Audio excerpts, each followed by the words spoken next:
Why do you think that the academies still today, U.S. military academies, encourage their top graduates to go to Oxford?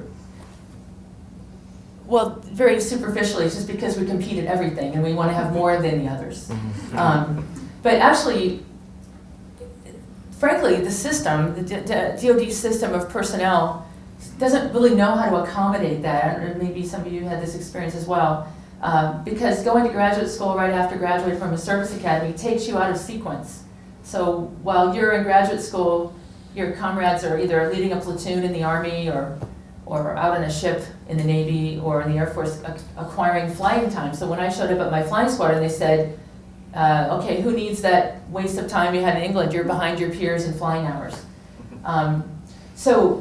But the reason it works is that the charters dovetail. If you look at what we do at service academies, our core curricula are balanced between the liberal education and STEM, because especially the Air Force and the other services as well, are technical. You need to be technically cognizant. Even before STEM was the great rage, that was important to all of us.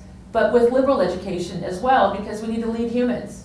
And we need to understand, as we get more senior, do more political military work and understand what else happens across the globe or in our own government, in our own society, in our communities. So understanding the human condition as well as STEM is really important. So now you find, Rhodes Will, and his purposes may have been great or not. And some people say it was about Western, hegemonic movement, but it was about intellectual capability, empathy for others, the physical vigor, the fight the world's fight, and to lead with a caring heart, in so many words. So, fondness for sport is famously part of the Rhodes Scholarship, so we're accused of being good at cocktail parties and sports, as opposed to the Marshall Scholars, who feel much more scholarly than we do. Some of you may be there. So, but anyway, I think the charters of our institutions actually dovetail in that way.